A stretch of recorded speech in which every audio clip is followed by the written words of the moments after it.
Kemudian masuk Sayyidina Umar Ibn Khattab radhiyallahu ta'ala anhu. Di zamannya beliau lihat malam bulan Ramadan di masjid banyak yang sholat tarawih tapi sendiri-sendiri. Akhirnya beliau lihat, beliau punya pandangan alangkah bagusnya kalau ini disatukan. Sholat tarawih dari zaman Nabi sudah ada, Nabi pernah melakukannya beberapa hari di masjid. Sayyidina Umar berpendapat kalau ini semua disatukan alangkah baiknya. Disatukan oleh Sayyidina Umar. Sholat tarawih semua disatukan, imamnya satu. Dipilih oleh Sayyidina Umar imamnya yang hafal Quran, yang bagus bacaannya saudara, yang berilmu. Dan ketika itu Sayyidina Utsman ada, Sayyidina Ali ada, sahabat-sahabat lain ada. Tidak satu pun yang memprotes perbuatan Sayyidina Umar. Berarti kalau nggak diprotes jadi apa tuh? Ijma saudara.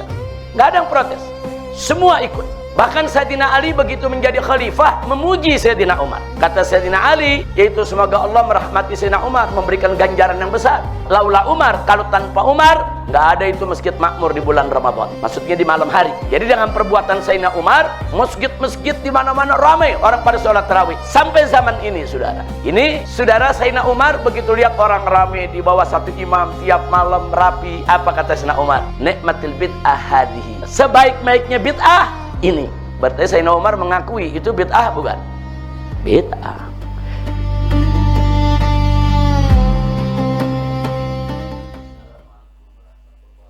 Wabarakatuh. Bismillah walhamdulillah wassalatu wassalamu ala rasulillah wa ala alihi wa sahbihi wa mawalah. Allahumma anfa'na bima 'allamtana wa 'allimna ma yanfa'una.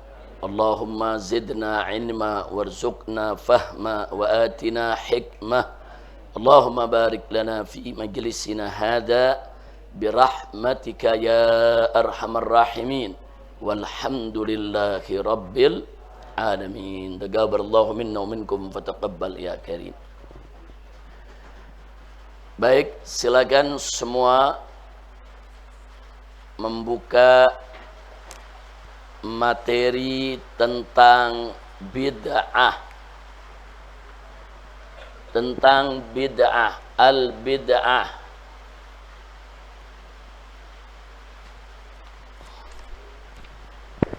Ini bukan yang abah punya nih. Mana yang abah punya barusan? Ini bukan abah punya nih. Ini bukan abah punya ada coret-coretannya. Diminta sama, di telepon aja Jujun. Suka ngawur dia.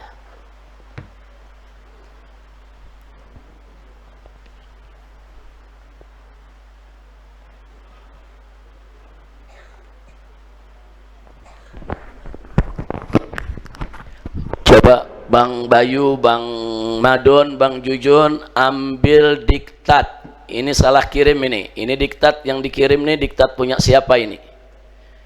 Diktat punya Ana ada di mobil tadi dipegang sama Jujun. Mana dia? Segera.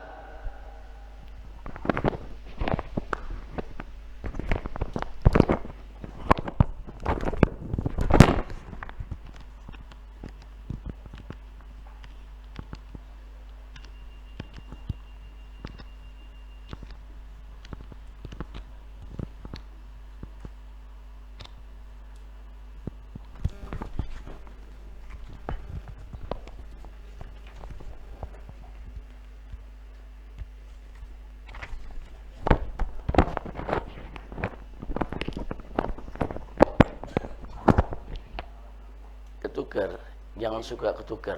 Ya, ini siapa punya? Nah, kasih, jangan suka ketukar. Yang kita ada catatan, ada coret-coretan. Baik, semuanya buka Mafhumul Bid'ah halaman 20. Diktat kita buka halaman 20. Hari ini pelajaran kita cukup panjang. Ada kurang lebih 21 halaman atau 21 slide yang harus kita selesaikan. Buka semuanya.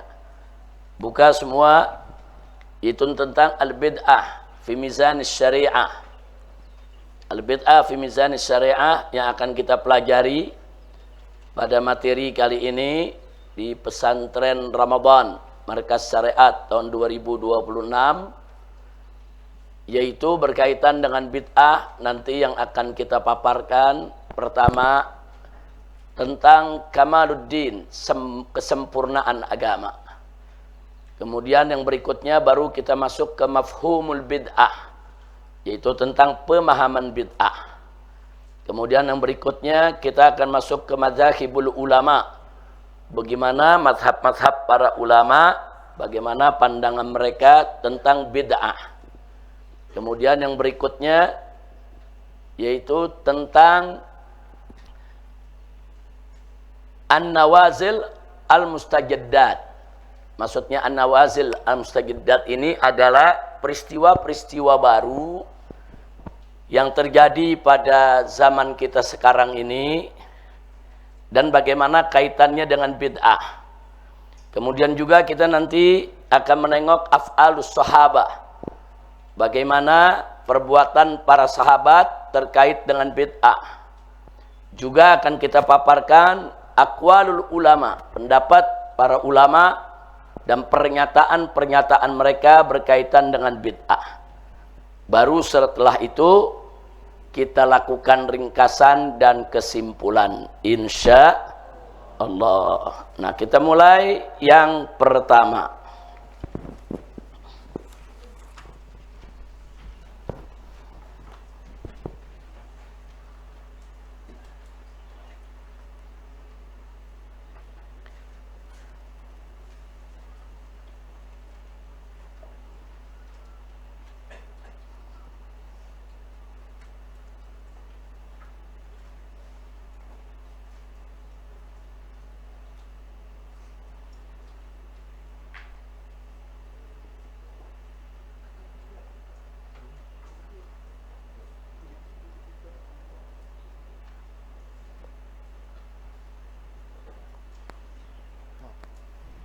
Ya, ini jangan sudah salah ngasih. Yang ente kasih buku ente. Jangan disamain, lain kali beda ya. Jangan dicampur-campur. Ayo ikut belajar, Jujun.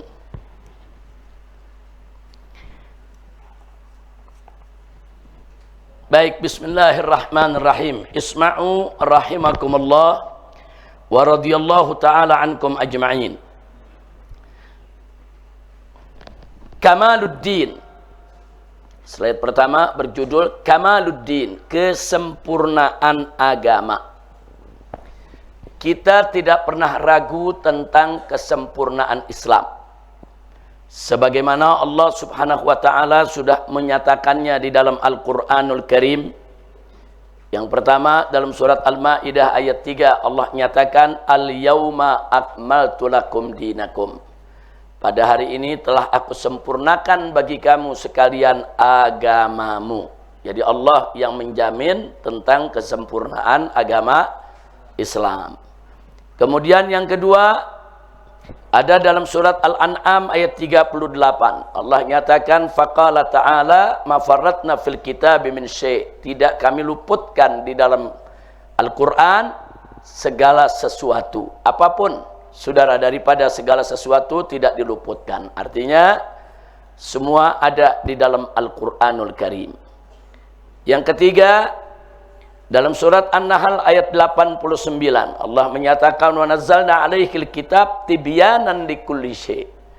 Dan kami turunkan yaitu kepada Nabi Muhammad sallallahu alaihi wasallam Alkitab, yaitu Al-Qur'an, tibyanan, sebagai penjelas yang menjelaskan likulli syai', tentang segala sesuatu.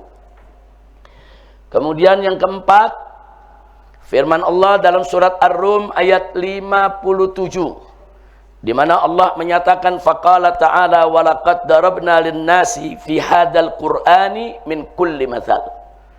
Jadi jelas Allah sudah berikan kepada kita aneka ragam perumpamaan dari aneka ragam peristiwa, saudara, di dalam Al-Quran sebagai petunjuk bagi seluruh umat manusia. Dan di dalam surat Al-Isra ayat 89, begitu juga Al-Kahfi ayat 54, saudara, yaitu ayat yang semakna dengan tadi di mana Allah menyatakan faqala ta'ala wa laqad sarafna lin-nasi fi hadzal qur'ani min kulli mathal. Sedangkan surat Al-Kahfiyat 54 wa laqad sarafna fi hadzal qur'ani lin-nasi min kulli mathal. Jadi ini semua dari yang 4, 5, 6 semakna bahwa Allah sudah berikan kepada manusia ini dalam Al-Qur'an ini dari berbagai macam contoh, dari berbagai macam aturan-aturan supaya dipatuhi, saudara. Nah, jadi di sini ayat-ayat ini menunjukkan bahwa Islam adalah agama yang sempurna. Tidak ada kekurangan. Nah, kemudian kalau bicara tentang kesempurnaan Islam, maka yang kita pahami pertama, tidak boleh tidak, bahwa layak balu dinul islami ziyadata awin nuqsan awit taghyir. Karena agama Islam ini sudah sempurna dengan segala metodologinya, konsepnya, sistemnya, aturannya, maka layak balu dinul Islam. Agama Islam tidak menerima aziyadah, penambahan, awin nuqsan atau pengurangan, awit taghyir atau perubahan. Jadi kita punya agama jangan ditambah-tambah, jangan juga dikurang-kurangi, dan jangan juga diubah-ubah, karena Islam sudah sempurna. Nah, kemudian yang kedua juga yang harus kita pahami dari kesempurnaan agama Islam adalah la takhlu waqi'atun an hukmillah. Tidak ada satu peristiwa pun, satu kejadian pun, atau satu masalah pun, saudara, yang lolos dari hukum Allah. Artinya apa saja yang ada dalam kehidupan manusia ini dari mulai zaman Nabi sampai hari kiamat, masalah apapun tidak ada yang lolos dari hukum Allah, baik secara nassan, secara nyata, terang dalam Al-Quran maupun Sunnah, atau secara dilalah, atau dalam Al-Quran memang tidak terang menunjuk kepada satu masalah, tapi Al-Quran menetapkan kaidah-kaidahnya, menetapkan yaitu metodologinya, caranya, untuk bagaimana mengambil hukum dari Al-Quran maupun As-Sunnah, tafsilan atau taksilan. Dalam Al-Quran itu, saudara, ada hukum yang dijelaskan secara detail, tapi ada juga yang dijelaskan cuman kaidahnya saja, tidak secara detail. Tapi kaidah ini bisa mencakup berbagai macam masalah, baik yang ada di zaman Nabi maupun yang ada di zaman setelahnya, termasuk di zaman kita ini. Tasrihan wa talmihan, baik Al-Quran itu atau As-Sunnah menjelaskannya secara sorry, nyata, jelas, atau dengan isyarat dan seterusnya. Maka itu tadi dikatakan bahwa Al-Quran ini mencakup segala sesuatu. Nah, nanti kalau ada yang nanya, dulu narkoba nggak ada. Nah, dalam Al-Quran nggak ada narkoba, dalam hadis nggak ada narkoba. Nah, iya, Al-Quran tidak bicara tentang narkoba, hadis tidak bicara tentang narkoba, tapi Al-Quran bicara tentang hal-hal yang merusak. Al-Quran bicara tentang minuman yang memabukkan. Al-Quran bicara tentang minuman yang merusak akal atau makanan yang merusak akal. Maka narkoba yang tidak disebut secara nyata jelas dalam Al-Quran masuk di dalam kaidah yang sudah ditetapkan oleh Al-Quran dan hadis Nabi. Dan Nabi mengatakan, kullu muskirin homrun wa kullu khamrin haramun. Setiap yang memabukkan itu adalah khamr, dan setiap khamr itu hukumnya adalah haram. Berarti ayat Quran yang bicara tentang khamr, jangan lupa tuh, ayat Quran yang bicara tentang khamr, begitu juga hadis Nabi yang bicara tentang khamr, itu bisa menjadi kaidah utamanya. Sehingga apa saja di zaman sekarang ini muncul minuman baru, makanan baru, barang baru yang merusak akal atau memabukkan, maka hukumnya disamakan dengan khamr tadi, ya ikhwan. Nah, maka itu sekali lagi, dengan demikian maka nggak ada satu hukum pun yang luput dari kaidah-kaidah yang telah ditetapkan oleh Al-Quran maupun As-Sunnah, baik kaidah yang disebutkan secara jelas maupun kaidah yang disebutkan secara ijmalan. Nah, karena itu kita nyatakan sekali lagi di sini bahwa lagi-lagi nggak bekerja ini Muhammad. Kalau nggak kerja kita pakai ini, nggak apa-apa. Nah, akhirnya kita mengambil kesimpulan bahwa Islam adalah agama yang kamil wa syamil. Kamil sempurna, syamil komprehensif, mencakup segala sesuatu. Nah, itulah agama yang dibawa oleh Nabi kita Muhammad sallallahu alaihi wasallam. Nah, maka itu saya ulangi, agama Islam sempurna, tidak boleh ditambah-tambah, tidak boleh dikurang-kurangi, tidak boleh juga untuk diubah-ubah. Nah, muncul persoalan di tengah umat tentang suatu masalah yang dari zaman dulu sampai sekarang menjadi perdebatan para ulama, yaitu persoalan bid'ah. Sebagian menganggap bid'ah itu semuanya sesat, dan bid'ah itu termasuk nambah-nambah agama. Ada juga mengatakan bid'ah itu mengubah-ubah agama. Nah, sehingga bid'ah itu bertentangan dengan kesempurnaan agama. Tapi ada juga ulama yang membagi bahwa enggak semua bid'ah itu sesat. Nah, ada bid'ah yang memang sesat, tapi ada bid'ah yang tidak bertentangan dengan syariat. Walaupun itu barang baru, zaman Nabi tidak pernah ada. Tapi karena enggak bertentangan dengan syariat, maka dia dianggap bagian daripada yang tidak dilarang dan boleh untuk dilakukan. Enggak disebut juga sebagai penambahan agama, enggak disebut juga sebagai pengurangan agama atau perubahan agama, karena ada kaidah umum yang memayunginya. Nah, ini yang akan kita bahas, yaitu soal mafhumul bid'ah. Baik, perhatikan baik-baik. Mafhumul bid'ah, arti daripada bid'ah. Apa sih bid'ah itu? Bid'ah secara lughatan, lughatan itu secara bahasa, secara etimologi. Secara bahasa, bid'ah itu adalah kullu ma uhditsa wa ikhturi'a awalan ala ghair misalin sabiq. Perhatikan di dalam diktat maupun perhatikan di layar. Jadi bid'ah itu secara bahasa adalah apa saja yang baru yang diadakan, saudara, tanpa ada contoh sebelumnya. Artinya sebelumnya nggak ada yang melakukan itu. Nah, kemudian ada seseorang melakukan hal yang baru. Nah, sebelum dia nggak ada yang kerjakan itu. Artinya nggak ada contoh sebelumnya. Nah, itu disebut bid'ah. Apa saja.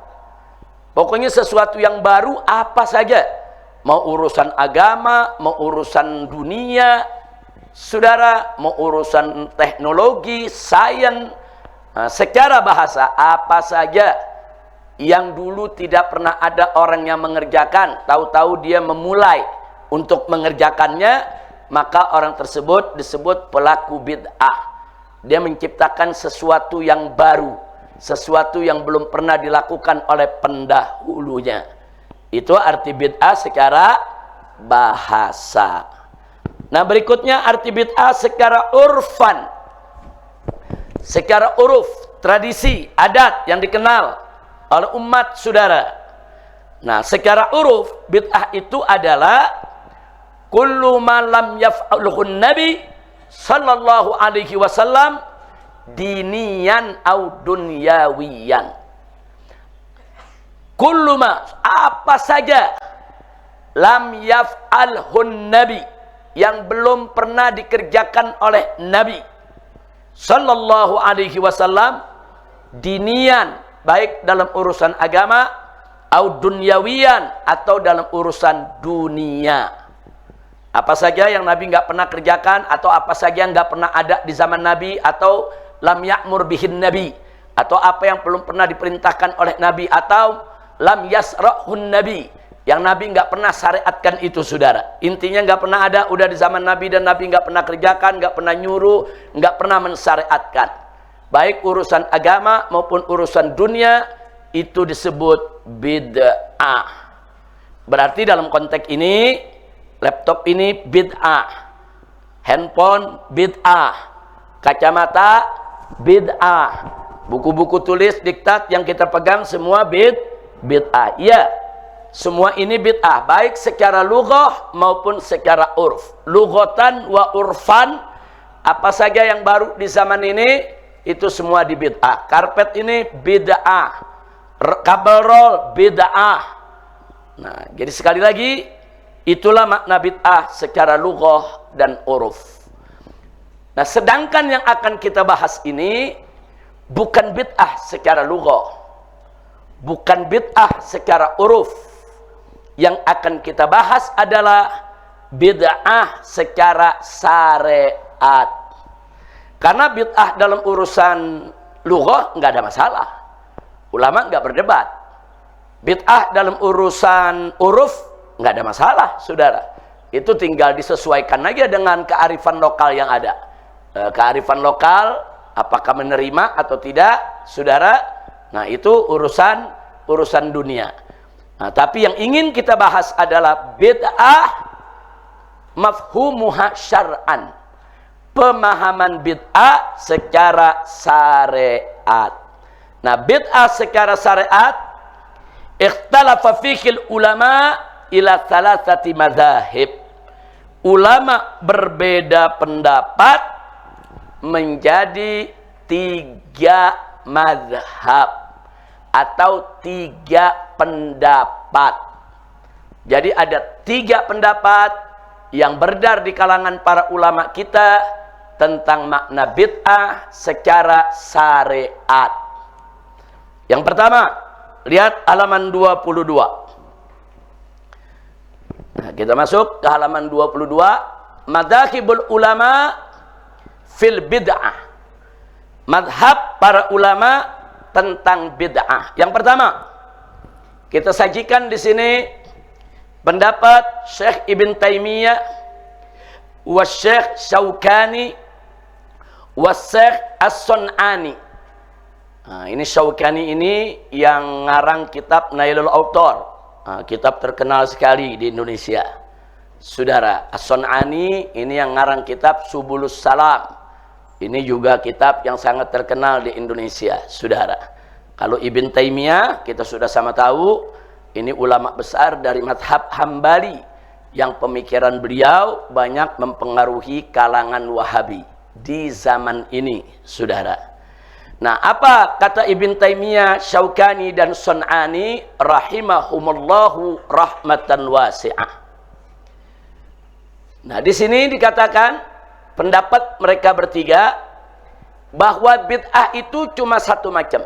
Enggak ada bid'ah 2 macam, 3 macam, 4 atau 5 macam. Tidak, bid'ah itu hanya 1 macam, yaitu bid'atud dolalah. Bid'ah yang dolalah, bid'ah yang sesat. Nah, jadi di sini dalam pandangan Ibn Taimiyah, Syaukani dan Sun'ani, kullu malam yaf'alhun nabi, apa saja yang tidak pernah dilakukan oleh Nabi Muhammad sallallahu alaihi wasallam fil umurid diniyah, dalam urusan agama, apa saja yang Nabi nggak pernah kerjakan dalam urusan agama, maka itu adalah bid'ah dolalah. Nah, makanya jangan kaget kalau kalangan saudara-saudara kita dari kalangan Wahabi di mana saja di Timur Tengah maupun di Indonesia, mereka mengikuti pendapat ini. Bid'ah cuma 1 macam, yaitu bid'ah dolalah. Nggak ada itu bid'ah hasanah, nggak ada itu bid'ah yang bagus. Bid'ah semuanya munkarah, bid'ah semuanya sayyi'ah, dan bid'ah semuanya adalah sesat. Yang kedua, kita lihat pendapat jumhurul ulama. Kalau disebut jumhur berarti mayoritas, berarti kebanyakan ulama, baik dari madhab Abu Hanifah, Syafi'i, Malik, Ahmad. Saudara, kebanyakan ulama mereka membagi bid'ah, saudara, menjadi 2. Yaitu kita lihat bid'atun mazmumah dan bid'atun hasanah. Bid'atun mazmumah sama dengan bid'atun sayyi'ah. Bid'atun sayyi'ah, bid'ah yang jelek. Bid'atun mazmumah, bid'ah yang tercela, saudara. Nah, itu yang pertama. Yang keduanya bid'atun hasanah, bid'ah yang baik. Nah, kenapa mereka membagi dua semacam ini, saudara? Karena mereka mendefinisikan bid'ah sebagai berikut. Pertama, mereka katakan bid'ah mazmumah, bid'ah yang tercela dan jelek itu adalah kullu ma lam yaf'alahun nabi, segala sesuatu yang tidak pernah dilakukan oleh nabi dalam urusan agama tentunya, wa yukhalifus syariah, dan bid'ah tersebut bertentangan dengan syariat. Katakan bertentangan dengan Quran, atau bertentangan dengan sunnah, atau bertentangan dengan ijma, atau bertentangan dengan athar dari para salaf, saudara. Nah, jadi kalau ada satu bid'ah yang bertentangan, Nabi nggak pernah lakukan, dan itu bertentangan dengan Quran, dengan sunnah, kita udah lihat, oh ini bertentangan dengan ayat ini, oh ini nggak sesuai dengan hadis sahih yang ini. Nah, kalau bid'ah, kalau pekerjaan yang tidak pernah dilakukan oleh Nabi dan ternyata bertentangan dengan syariat, itulah yang disebut bid'atun mazmumah, bid'ah yang tercela. Sebaliknya, kullu ma lam yaf'alhu Nabi sallallahu alaihi wasallam, apa saja yang tidak pernah dilakukan oleh Nabi alaihi salatu wassalam, tapi wala yukhalifus syariah, dia enggak bertentangan dengan syariat. Betul, Nabi nggak pernah kerjakan itu, tapi itu nggak bertentangan dengan Quran, nggak ada ayat yang melarang, nggak bertentangan dengan hadis, nggak ada hadis yang mengharamkan, nggak bertentangan dengan ijma, nggak ada ijma yang menolak, dia nggak bertentangan. Tidak pernah dilakukan oleh Nabi, tapi tidak bertentangan dengan Quran, tidak bertentangan dengan sunnah, tidak bertentangan dengan ijma, tidak bertentangan dengan athar, saudara. Maka jumhur ulama menyebutnya dengan bid'atun hasanah. Nanti akan kita pelajari contoh-contohnya. Sekarang kita berkenalan dengan definisi dulu. Ini namanya ta'rif, definisi, mafhum. Apa tuh mafhumul bid'ah menurut ulama? Nah, inilah pendapat daripada jumhur ulama.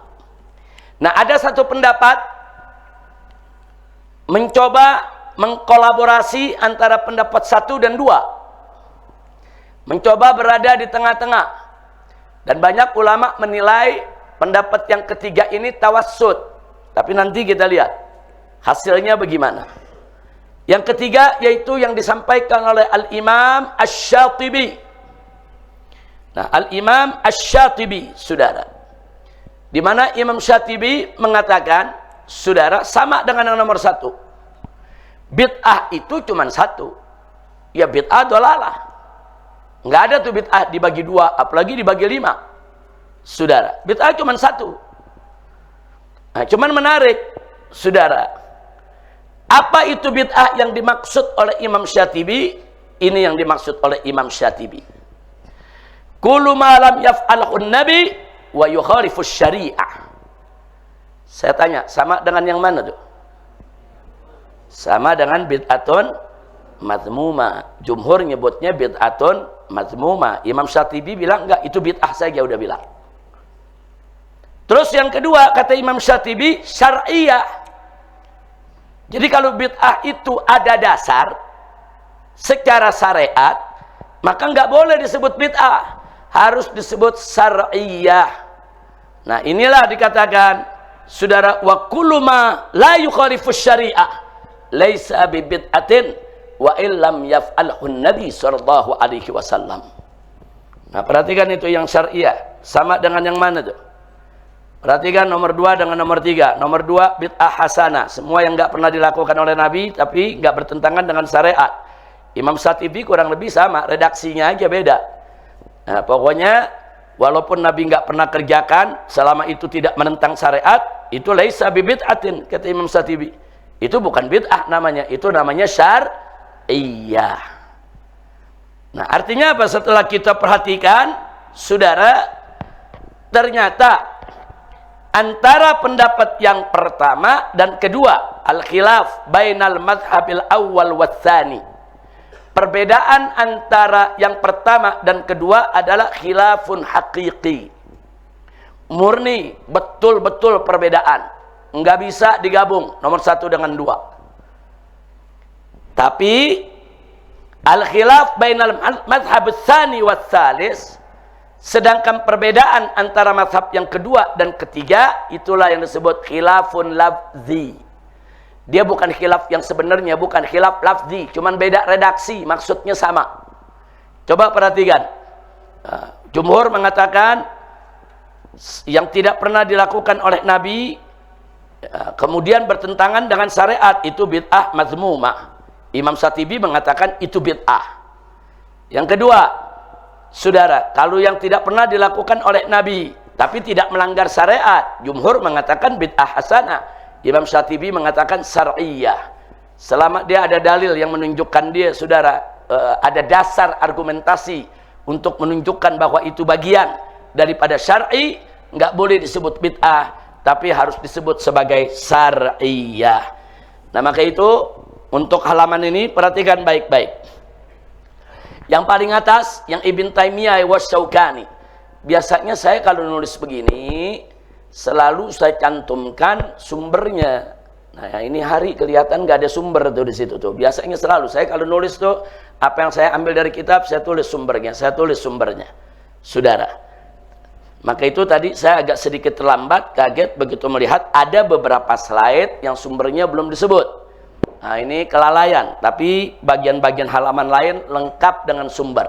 Nah, untuk nomor satu, untuk kita bicara tentang Ibn Taimiyah, saudara, di situ bisa kita lihat dalam kitab Minhajus Sunnah, juz 6 halaman 291, atau kitab Al-Istiqamah, juga karangan Ibn Taimiyah, juz 1 halaman 5. Jadi di sana beliau mengatakan bid'ah itu mafu'ila bi ghairi dalilin syar'iyyin. Apa-apa yang dikerjakan tanpa ada dalil syariatnya. Nah, kalau dalam buku kitab Al-Istiqamah, Ibn Taimiyah mengatakan bid'ah itu adalah ad-dinul ladzi, urusan agama yang lam ya'murillah bihi, yang Allah tidak pernah memerintahkannya, wala rasuluh, dan Rasulnya juga tidak pernah memerintahkannya. Nah, jadi memang Ibn Taimiyah, baik itu dalam kitab Minhajus Sunnah, Al-Istiqamah, begitu juga dalam kitab Majmu'ul Fatawa, tatkala beliau bahas itu persoalan bid'ah, ya ikhwan, bisa kita lihat Majmu'ul Fatawa yang juz 20. Nah, di sana dengan panjang lebar beliau bicara tentang bid'ah, bahkan beliau mengutip yaitu ucapan Imam Syafi'i. Dalam Majmu'ul Fatawa li Ibn Taimiyah, Ibn Taimiyah mengatakan qala Syafi'i, Imam Syafi'i telah berkata. Apa kata Imam Syafi'i? Al bid'atu bid'atani. Bid'ah itu ada dua macam bid'ah. Yang pertama, bid'atun khalafat kitaban wa sunnatan wa ijma'an, yaitu bid'ah yang bertentangan dengan kitab, yaitu Al-Quran, dan sunnah, yaitu hadis, dan ijma', maksudnya ijma' ulama, wa atharan, yaitu berita-berita yang datang an ba'di ashabi Rasulillah, yang datang dari sebagian sahabat Rasulullah. Fahadihi, yang begini ini, kata Imam Syafi'i, bid'atun dolalah, ini adalah bid'ah yang sesat. Kemudian dilanjutkan, saudara, wa bid'atun, dan bid'ah yang satu lagi adalah bid'ah yang lam tukhalif syai'an min dzalik, yang tidak bertentangan dari semua itu, tidak bertentangan dengan Quran, tidak bertentangan dengan hadis, tidak bertentangan dengan ijma', tidak bertentangan dengan atharus sahabat. Fahadhihi, bid'ah semacam ini, kata Imam Syafi'i, qad takunu hasanah, bisa jadi bid'ah hasanah. Liqauli Umar, karena Sayyidina Umar pernah melakukan itu, dan Sayyidina Umar pernah mengatakan nikmatil bid'atu hadhihi. Sayyidina Umar pernah mengatakan inilah sebaik-baiknya bid'ah. Kapan itu? Tatkala beliau mengumpulkan umat Islam di zamannya sholat tarawih di bawah satu imam. Jadi pada awalnya Nabi alaihi salatu wassalam sholat tarawih di masjid. Nabi sholat sunnah. Para sahabat ngeliat, ngikutin. Semalam, 2 malam, malam 1 ada yang ikut sedikit, malam 2 lebih banyak yang ikut, malam 3 mulai lebih banyak lagi. Malam berikutnya Nabi nggak keluar dari kamar, dari rumah. Jadi setelah sholat isya, rapi, Nabi masuk ke rumah, Nabi nggak keluar. Para sahabat nunggu. Karena udah beberapa malam berturut-turut, Nabi sholat tarawih, ya ikhwan. Nah, jadi mereka mau ikut. Begitu Nabi nggak keluar, malam berikutnya lagi para sahabat tanya, ya Rasulullah, kami udah nunggu, mau ikut sholat tarawih, sholat qiyam di Ramadan, kenapa kau nggak keluar? Nah, jadi jawaban Nabi singkat, saudara, bahwa yang beliau lakukan itu hanya sunnah dan beliau takut kalau nanti beliau keluar lagi sholat tiap malam di situ bersama sahabat nanti dianggap sebagai wajib. Makanya Nabi nggak kerjakan lagi setelah itu. Dan setelah itu nggak ada sholat tarawih berjamaah di masjid, nggak ada. Nabi wafat berganti dengan Sayyidina Abu Bakar Siddiq radhiyallahu taala anhu. Nggak ada sholat tarawih berjamaah di masjid. Karena sholat tarawih di rumah masing-masing, tarawih, witir, qiyamul lail, semua di rumah masing-masing. Kalaupun ada yang di masjid, masing-masing saudara. Nah, kemudian masuk Sayyidina Umar ibn Khattab radhiyallahu taala anhu di zamannya. Beliau lihat malam bulan Ramadan di masjid banyak yang sholat tarawih, tapi sendiri-sendiri. Ada yang kelompok di sana, ada yang sendiri di sana, ada yang sekian orang di sana, saudara. Nah, akhirnya beliau lihat, beliau punya pandangan alangkah bagusnya kalau ini disatukan. Jadi Sayyidina Umar bukan membuat sholat tarawih, bukan. Sholat tarawihnya sudah ada. Cuman selama ini nggak ada tuh sholat berjamaah rame-rame di bawah satu imam. Sholat tarawih dari zaman Nabi sudah ada. Nabi pernah melakukannya beberapa hari di masjid, saudara. Nah, sekarang begitu Sayyidina Umar lihat ini masjid rame, ada yang sholat di depan, di tengah, di belakang, ada yang sendiri, ada yang berdua, ada yang berlima. Sayyidina Umar berpendapat kalau ini semua disatukan alangkah baiknya. Disatukan oleh Sayyidina Umar. Semua sholat tarawih semua disatukan, imamnya satu. Dipilih oleh Sayyidina Umar imamnya yang hafal Quran, yang bagus bacaannya, saudara, yang berilmu, saudara. Dan ketika itu, saudara, Sayyidina Utsman ada, Sayyidina Ali ada, saudara, sahabat-sahabat lain ada. Tidak satu pun yang memprotes perbuatan Sayyidina Umar. Berarti kalau nggak diprotes jadi apa tuh? Ijma, saudara. Nggak ada yang protes.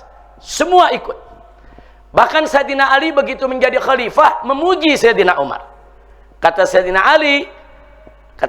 Ali, yaitu semoga Allah merahmati Sayyidina Umar, memberikan ganjaran yang besar. Kalau laula Umar, kalau tanpa Umar, nggak ada itu masjid makmur di bulan Ramadan. Maksudnya di malam hari. Nah, jadi dengan perbuatan Sayyidina Umar, masjid-masjid di mana-mana ramai orang pada sholat tarawih sampai zaman ini, saudara. Nah, ini saudara Sayyidina Umar begitu lihat orang ramai di bawah satu imam tiap malam rapi, apa kata Sayyidina Umar? Nikmatil bid'ah hadhihi.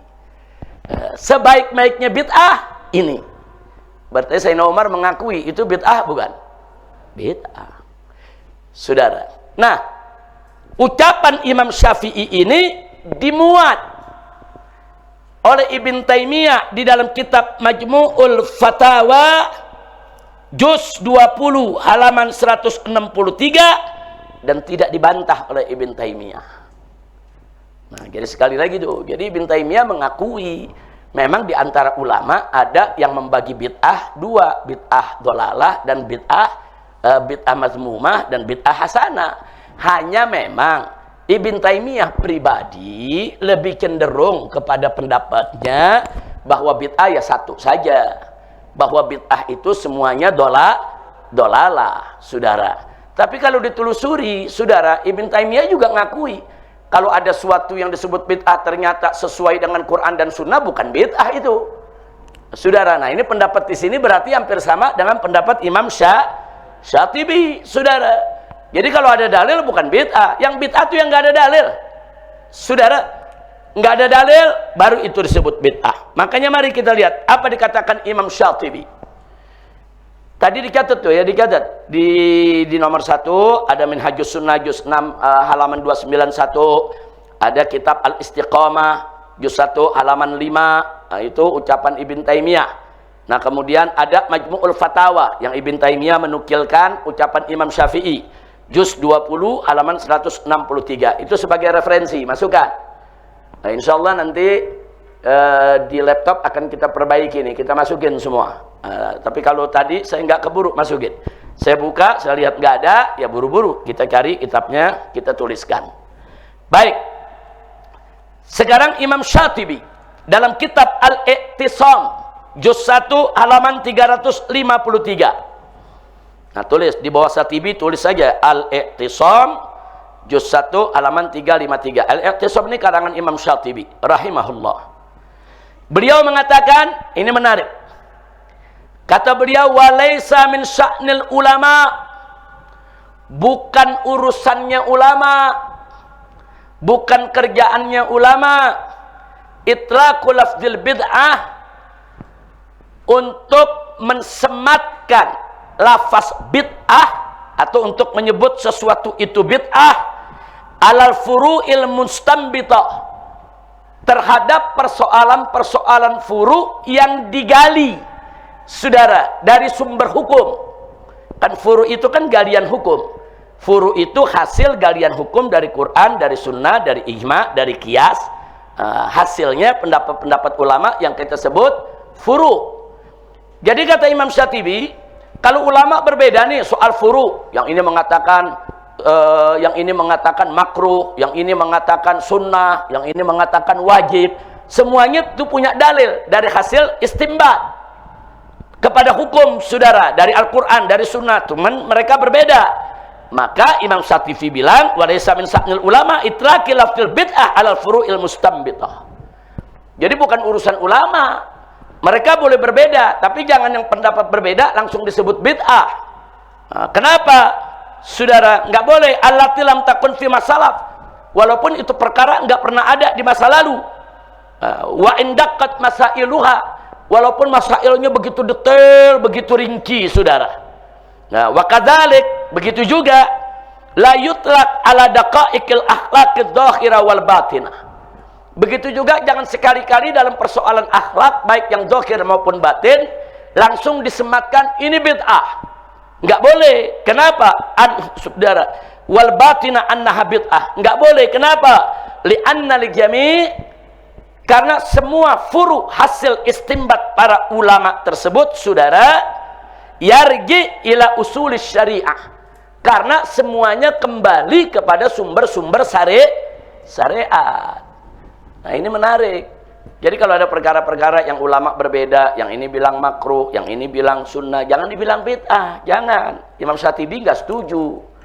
Nah, jadi selama itu hasil istimbat dari sumber syariat, berarti ada dasar syariat. Soal itu pendapat lemah atau kuat, itu soal lain. Soal pendapat itu disetujui oleh banyak ulama atau banyak ulama nggak terima, itu saudara silakan aja dibantah.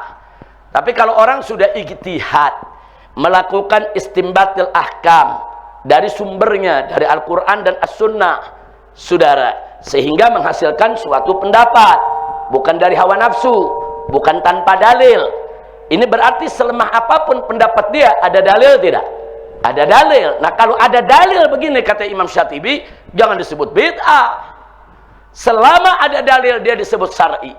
Soal kuat, soal lemah, itu urusan penilaian, saudara. Kira-kira jelas tidak? Nah, jadi inilah yang perlu kita ketahui. Perhatikan pendapat jumhur. Jadi karena nomor 2 dan nomor 3 hanya khilaf lafzi, tidak ada masalah. Kita tetap berpegang kuat kepada pendapat jumhur ulama. Alhamdulillah. Baik. Kemudian sekarang kita masuk, kenapa sih bisa ada perbedaan ulama tentang bid'ah ini, saudara? Ada apa sih? Kan kita berpegang teguh kepada Quran dan hadis.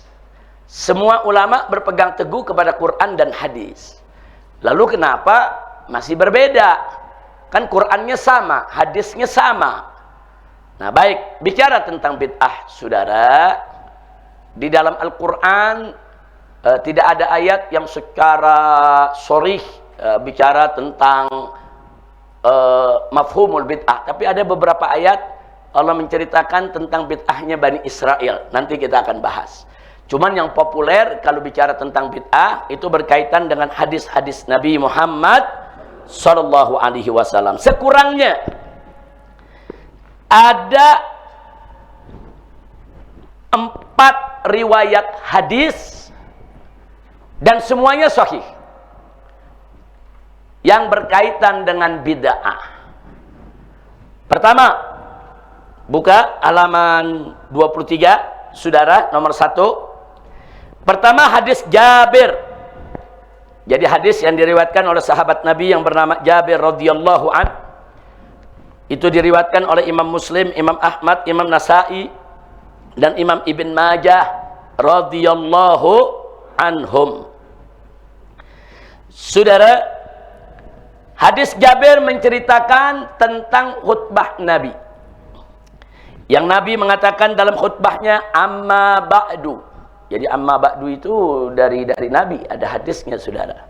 Amma ba'du, fa inna asdaqal hadithi kitabullah. Jadi sesungguhnya sebagus-bagusnya, sebaik-baiknya, sejujur-jujurnya, selurus-lurusnya, saudara, daripada firman atau sabda adalah kitabullah, yaitu Al-Quran. Wa inna afdalal hadi hadyu Muhammadin sallallahu alaihi wasallam. Dan sebaik-baiknya petunjuk adalah petunjuk dari Nabi kita Muhammad sallallahu alaihi wasallam. Wa sarral umuri muhdatsatuha. Dan sejelek-jeleknya urusan adalah hal-hal yang baru daripadanya. Wa kullu muhdatsatin bid'atun. Dan setiap yang baru itu adalah bid'ah. Wa kullu bid'atin dolalah, dan setiap bid'ah itu adalah sesat. Wa kullu dolalatin finnar, dan setiap kesesatan ada dalam neraka.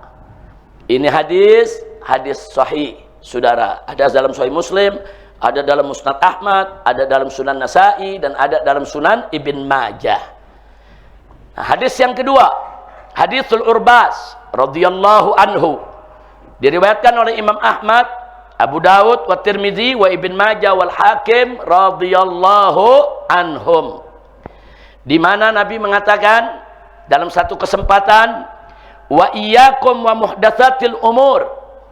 Nah, kamu sekalian tinggalkan itu segala hal-hal yang baru dalam urusan agama. Fa inna kulla muhdatsatin bid'ah. Sesungguhnya setiap yang baru itu adalah bid'ah. Wa kulla bid'atin dolalah, dan setiap bid'ah itu sesat. Nah, ini juga hadis sahih, saudara. Ada 2 hadis sudah kita bacakan. Sekarang kita masuk hadis yang ketiga. Nah, yang sering dibicarakan oleh ulama-ulama kalau bicara tentang bid'ah. Yang ketiga, hadis Aisyah radhiyallahu anha.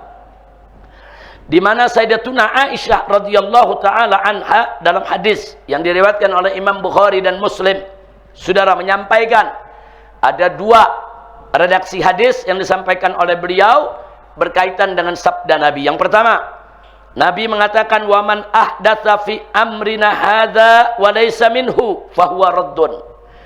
Barang siapa di dalam urusan kami ini membuat sesuatu yang baru, malaysa minhu, yang bukan bagian daripadanya, yaitu daripada agama, fahuwa raddun, maka yang demikian itu adalah raddun, mardud, tertolak, saudara. Man amila amalan, barang siapa yang mengerjakan suatu amalan, laisa alaihi amruna, enggak ada tuh kaitannya dengan urusan agama yang diajarkan oleh Nabi, fahuwa raddun, maka yang demikian itu adalah mardud, tertolak. Nah, kemudian hadis yang keempat, hadis Jarir. Nah, diriwayatkan juga oleh Imam Muslim, hadis sahih, saudara.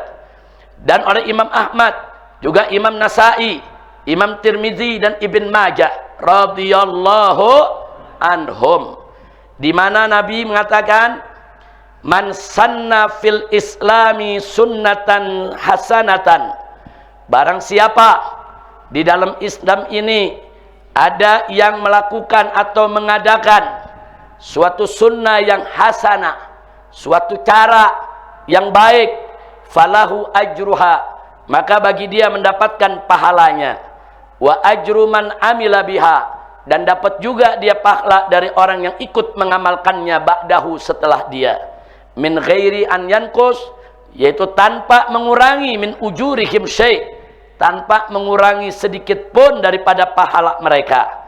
Dan sebaliknya, wa man sanna fil islami, barang siapa yang melakukan atau mengadakan fil islami sunnatan sayyi'atan, ay tariqatan sayyi'atan, cara yang jelek, kana alaihi wizruha, maka dia menanggung dosanya, wa wizru man amila biha min ba'di, dan menanggung juga dosa dari orang-orang yang mengamalkannya atau mengikutinya setelahnya, min ghairi an yanqusa, tanpa mengurangi, min auzarihim syai', tanpa sesuatu pun berkurang daripada dia punya dosanya. Inilah 4 hadis yang selalu dibicarakan oleh para ulama yang membahas persoalan bid'ah. Nah sekarang mari kita lihat 3 mazhab tadi. Mazhab yang pertama, yaitu yang mengatakan bid'ah itu semuanya adalah dolalah, Ibn Taimiyah, Syaukani, dan Sun'ani. Mazhab kedua, jumhur ulama. Mazhab ketiga, Asy-Syatibi. Mari kita lihat bagaimana hubungan mereka dengan 4 hadis tadi. Bagaimana mereka mengartikan hadis-hadis tersebut. Hadisnya cuma 4 ini yang kita mau bicarakan. Kita mulai dari pertama, Ibn Taimiyah, Wasyaukani, Wasun'ani, rahimahumullah. Tadi sudah dijelaskan bahwa mereka mengatakan semua bid'ah itu sesat. Jadi kullu ma lam yaf'alun nabi fil umurid diniyah, apa saja yang tidak pernah dilakukan oleh Nabi dalam urusan agama, semuanya sesat. Nah, apa dalilnya saudara? Lihat dalil yang dikemukakan Ibn Taimiyah, Syaukani, dan Sun'ani. Di dalam aneka ragam pembahasan mereka, dalam kitab-kitab mereka, bahwa inna ahaditsa Jabir wal Urbas wa Aisyah radhiyallahu anhum wadihatun. Jadi kata mereka, hadis yang nomor 1, nomor 2, dan nomor 3, hadis Jabir, hadis Urbas, dan hadis Aisyah, saudara, radhiyallahu anhum, menurut Ibn Taimiyah, Syaukani, dan Sun'ani, wadihah, sudah jelas. Bi anna kulla bid'atin fil umurid diniyah dolalah, sudah jelas. Artinya sudah jelas, nggak perlu ditakwilkan lagi. Zahir hadisnya sudah jelas bahwa setiap bid'ah itu adalah sesat. Sehingga walaysa hunaka bid'atu ghairi dalalah. Sehingga nggak ada itu di sana bid'ah yang tidak sesat. Jadi beliau menggunakan hadis nomor 1, 2, dan 3 dengan alasan itu sudah jelas, nggak bisa ditawar lagi. Nah, kemudian sekarang yang berikutnya, beliau uraikan. Nabi mengatakan kullu bid'atin dolalah. Ini kata kullu di sini menurut Ibn Taimiyah, Syaukani, dan Sun'ani adalah lafzun am la yukhassisuhu syai'.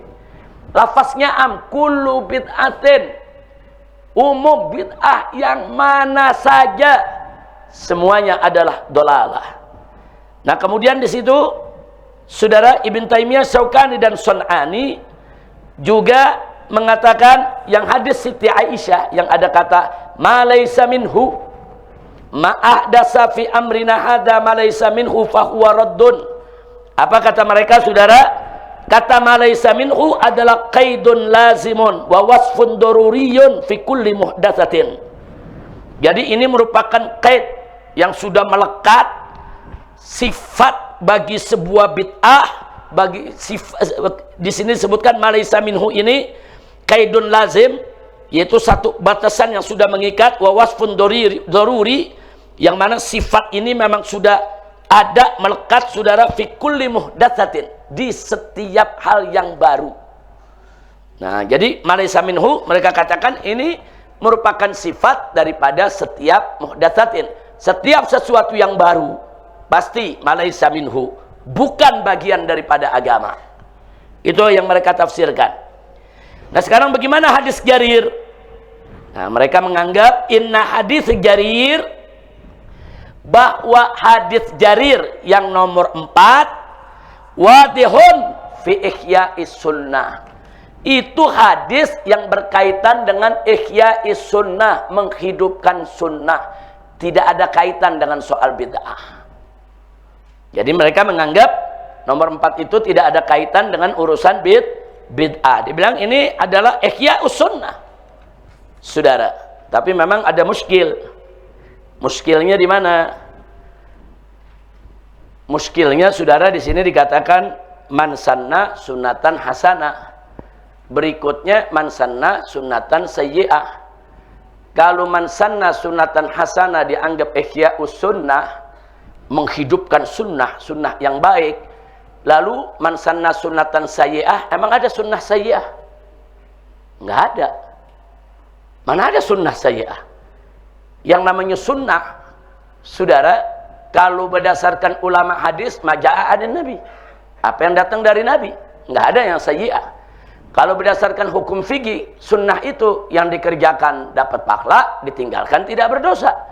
Enggak ada juga sunnah sayyi'ah. Nah, akhirnya apa? Kalangan para pengikut Ibn Taimiyah dan pengikutnya mencoba memisahkan mana sunnah hasanah di awal menjadi makna sunnah, yang kedua menjadi makna bid'ah, saudara. Jadi beliau katakan sunnah hasanah itu sunnah, sunnah sayyi'ah itu bid'ah, saudara. Tapi lucu, masa bid'ah disebut sunnah sayyi'ah? Enggak diterima oleh jumhur ulama. Nah, jumhur ulama mengartikan sunnah di sini thariqah. Man sanna fil islami thariqatan hasanah. Barang siapa yang mengadakan sesuatu cara yang baik, thariqah. Kalau thariqah ada hasanah, ada sayyi'ah, saudara. Nah, kalau thariqahnya baik, itu disebut bid'ah hasanah. Thariqahnya jelek, itu yang disebut bid'ah sayyi'ah, saudara. Nah, jadi ini dibantah oleh jumhur untuk penolakan terhadap hadis yang keempat. Baik, kita lanjutkan sekarang. Yaitu mazhab yang kedua, jumhur ulama. Bagaimana pandangannya terhadap 4 hadis tadi? Mari kita lihat, saudara.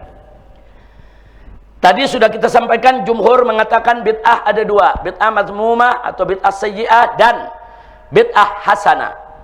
Yang mazmumah adalah semua yang tidak pernah dilakukan oleh Nabi dan bertentangan dengan syariat. Sedangkan yang hasanah, yang tidak pernah dilakukan oleh Nabi tapi tidak bertentangan dengan syariat. Nah, terus bagaimana dengan hadis kullu bid'atin dolalah? Memakai kata kullu, saudara.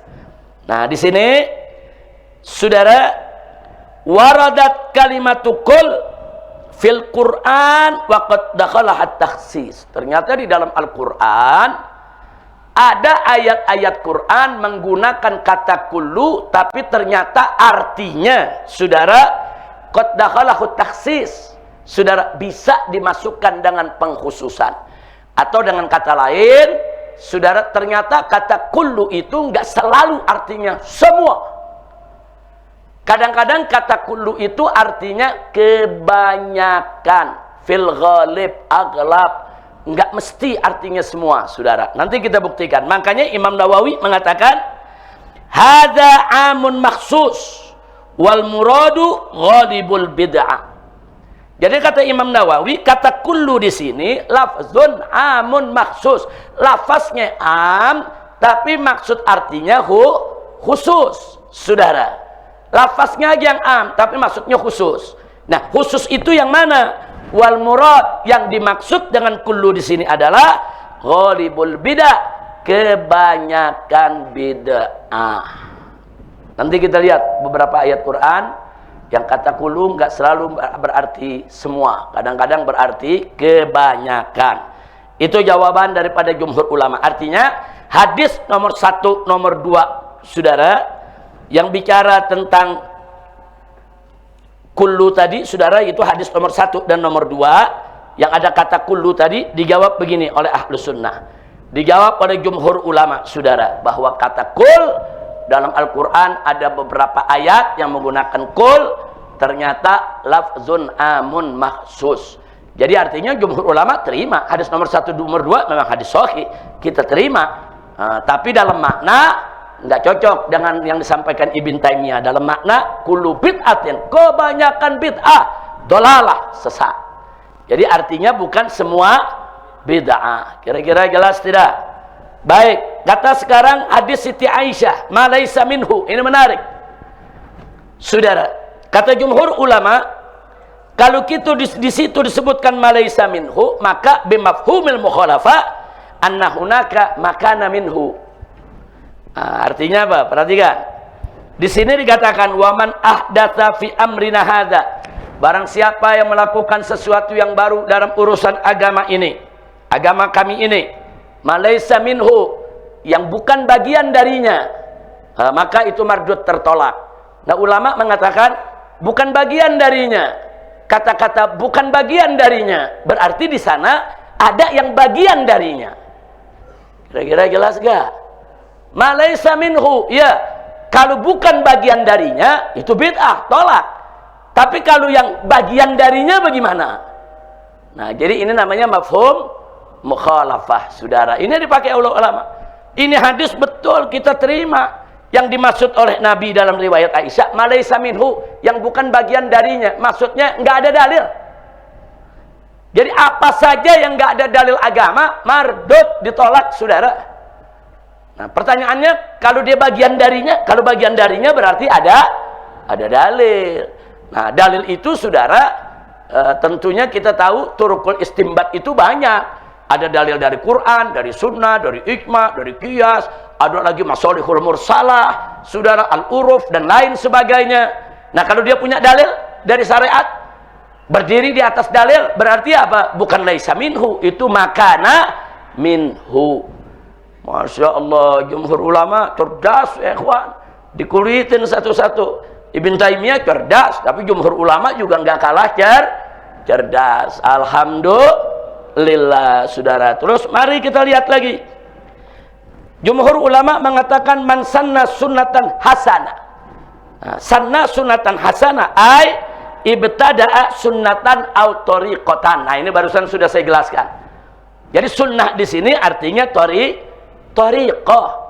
Nah, jadi jangan bilang sebab kalau nggak diartikan tariqah repot. Nah, kalau sunnah di situ sunnatan hasanah, itu maksudnya sunnah. Nah, kalau sunnatan sayyi'atan, mana ada sunnah yang sayyi'ah? Yang namanya sunnah semua thayyibah, yang namanya sunnah semua hasanah, saudara. Nggak ada sunnah yang sayyi'ah, yang mazmumah. Jadi kalau di sini disebut sunnatan sayyi'ah, pasti yang dimaksud bukan sunnah apa yang kita pahami. Yang dimaksud sunnah di sini adalah thariqah. Memang sunnah secara lughah artinya thariqah. Jadi secara bahasa sudah dijawab oleh jumhur, saudara. Nah, jumhur tambahkan lagi fakta yang ada beda sahabat. Ternyata para sahabat Nabi, saudara, ada yang melakukan bid'ah. Mereka melakukan bid'ah. Nah, kalau kita katakan kullu bid'atin dolalah, berarti sahabat-sahabat tersebut dolal semua. Berarti sahabat-sahabat tersebut masuk neraka semua. Na'udzubillah min dalik. Nah, karena para sahabat ada banyak yang melakukan bid'ah, saudara, nanti akan kita lihat bid'ahnya sahabat. Karena ada perkara-perkara merupakan bid'ah dilakukan oleh sahabat, jadi jangan bilang kullu bid'atin dolalah. Kalau kullu bid'atin dolalah, semua bid'ah itu sesat, termasuk bid'ahnya sahabat sesat juga. Tapi jumhur mengatakan kan nggak begitu. Kullu bid'atin dolalah, kebanyakan bid'ah itu sesat, kecuali bid'ah yang punya dalil, kecuali bid'ah yang datang dari sahabat, kecuali bid'ah yang datang dari salaf, yang yastambitul ahkam min masadirih, saudara. Nah, disinilah keunggulan daripada pendapat jumhur ahlus sunnah wal jamaah. Sampai di sini jelas? Alhamdulillah.